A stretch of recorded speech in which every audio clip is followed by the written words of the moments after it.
நியாயப்பிரமாண புஸ்தகம். இஸ்ரவேல் புத்திரருக்கு முன்பாக மோசே எழுதியிருந்த நியாயப்பிரமாணத்தை அவன் அங்கே கற்களில் பேர்த்தெழுதினான்.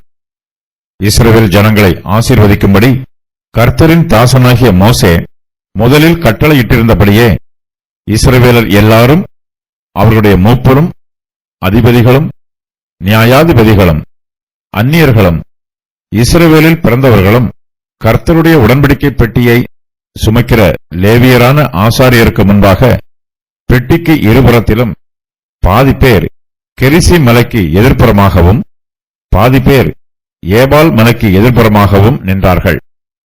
அதற்கு பின்பு அவன் நியாயப்பிரமாண புஸ்தகத்தில் எழுதியிருக்கிறபடி நியாயப்பிரமாணத்தில் சொல்லிய ஆசீர்வாதமும் சாபமுமாகிய சகல வார்த்தைகளையும் வாசித்தான்.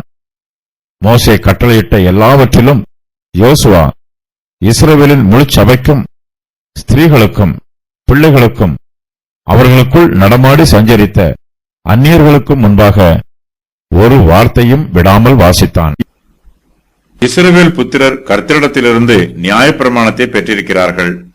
மோசே கர்த்தர் சொன்ன பிரகாரம் நியாயப்பிரமாண புஸ்தகத்தை எழுதினார்.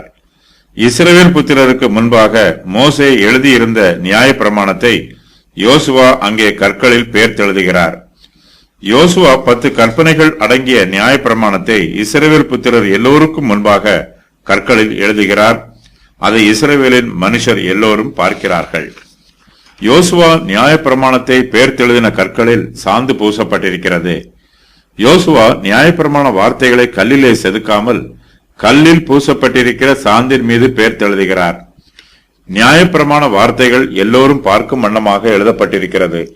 இஸ்ரவேல் புத்திரர் எல்லோரும் நியாயப்பிரமாணத்திலே எழுதியிருக்கும் வார்த்தைகளுக்கு கீழ்ப்படிய வேண்டும். மேலும் நீங்கள் யோர்தானை கடந்தபோது இன்று நான் உங்களுக்கு கட்டளையிட்டபடி அந்த கல்லுகளை ஏபால் மலையிலே நாட்டி அவைகளுக்கு சாந்து பூசி அங்கே இருப்பாயுதம் படாத கற்களாலே உங்கள் தேவனாகிய கர்த்தருக்கு ஒரு பலிபீடத்தை கட்டக்கடவாய். உபாகமம் 27:4-5. அந்த கல்லுகளில் இந்த நியாயப்பிரமாணத்தின் வார்த்தைகளையெல்லாம் துலக்கமாய் எழுத கடவாய் என்று கட்டளையிட்டான். உபாகமம் 27:8. நியாயப்பிரமாணத்திலே ஆசீர்வாதங்களும் சொல்லப்பட்டிருக்கிறது, சாபங்களும் சொல்லப்பட்டிருக்கிறது. நியாயப்பிரமாண புஸ்தகத்தில் எழுதியிருக்கிற வார்த்தைகளை இஸ்ரவேல் புத்திரர் எல்லோரும் கேட்கும்படியாக வாசிக்க வேண்டும். நியாயப்பிரமாணத்தை வாசித்து முடித்த பின்பு அதை கேட்பவர்கள் எல்லோரும் ஆமென் என்று சொல்ல வேண்டும். நியாயப்பிரமாண புஸ்தகத்தில் எழுதியிருக்கிற வார்த்தைகளை கேட்கும்படியாக இஸ்ரவேல் ஜனங்கள் எல்லோரும் கூடி வருகிறார்கள். அவர்களில் இஸ்ரவேலர் எல்லோரும் அவர்களுடைய மூப்பரும் அதிபதிகளும் நியாயாதிபதிகளும் அந்நியர்களும் இஸ்ரவேலில் பிறந்தவர்களும் இருக்கிறார்கள். இவர்கள் எல்லோரும் கர்த்தருடைய உடன்படிக்கை பெட்டியை சுமக்கிற லேவியரான ஆசாரியருக்கு முன்பாக பெட்டிக்கு இருபுறத்திலும் பாதி பேர் கெரிசி மலைக்கு எதிர்புறமாகவும் பாதி பேர் ஏபால் மலைக்கு எதிர்புறமாகவும் நிற்கிறார்கள். இவர்களில் பாதி பேர் கெரிசி மலைக்கு எதிர்புறமாகவும் பாதி பேர் ஏபால் மலைக்கு எதிர்புறமாகவும் நிற்கிறார்கள். இந்த மலைகள் கில்காலில் இருந்து 30 மைல் தூரத்திலும் ஆயி பட்டணத்திலிருந்து 20 மைல் தூரத்திலும் அமைந்துள்ளது. யோசுவா உபாகமம் 27:2-4-14 வரை உள்ள வசனங்களில் கூறப்பட்டிருக்கும் மார்க்க காரியங்களை உடனே நிறைவேற்றுகிறார். இதன் பின்பு கிபியோனியர் இஸ்ரவேல் ஜனங்களிடம் சரணடைகிறார்கள். பாலஸ்தீன தேசம் முழுவதும் இஸ்ரவேல் ஜனங்களின் கைகளுக்கு வருகிறது. யோசுவா நியாயப்பிரமாண புஸ்தகத்தில் எழுதியிருக்கிறபடி நியாயப்பிரமாணத்தில் சொல்லிய ஆசீர்வாதமும் சாபமும் ஆகிய சகல வார்த்தைகளையும் வாசிக்கிறார். மோசேயின் பிரமாணங்களை யோசுவா ஒரு வார்த்தையும் விடாமல் வாசிக்கிறார். இஸ்ரவேலின் முழு சபைக்கும் ஸ்திரீகளுக்கும் பிள்ளைகளுக்கும் அந்நியர்களுக்கும் வாசிக்கிறார். சிறு பிள்ளைகள் பிரசங்கத்தை புரிந்து கொள்ள மாட்டார்கள் என்று பெற்றோர் நினைக்கிறார்கள். சிறு பிள்ளைகளின் விசுவாசம் எளிமையானது, கலப்பற்றது. ஆகையினால் சிறு பிள்ளைகள் நிச்சயமாகவே பிரசங்கங்களை புரிந்து கொள்வார்கள். நியாயப்பிரமாண புஸ்தகத்தில் எழுதப்பட்டிருக்கிற வார்த்தைகள் வாசிக்கப்படும் போது அதை இஸ்ரவேல் ஜனத்தார் எல்லோரும் கூடி நின்று கேட்கிறார்கள்.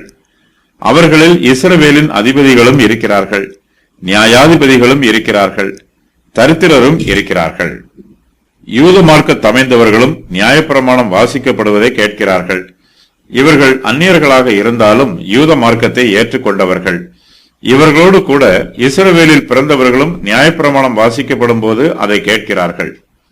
புதிய ஏற்பாட்டு காலத்திலே புறஜாதி ஜனங்களுக்கும் இயேசு கிறிஸ்துவின் சுவிசேஷம் பிரசங்கிக்கப்படும் என்பதற்கு இது அடையாளமாயிருக்கிறது. புறஜாதியார் இஸ்ரவேலின் காணியாட்சிக்கு புறம்பானவர்களாக இருந்தாலும் அவர்கள் கர்த்தராகிய இயேசு கிறிஸ்துவை தங்களுடைய சொந்த இரட்சகராகவும் ஆண்டவராகவும் ஏற்றுக்கொள்ளும் போது அவர்களும் இஸ்ரவேலின் காணியாட்சியிலே சுதந்திரவாளிகளாய் இருப்பார்கள். இஸ்ரவேல் வம்சத்தார் 12 கோத்திரத்தாராய் இருக்கிறார்கள்.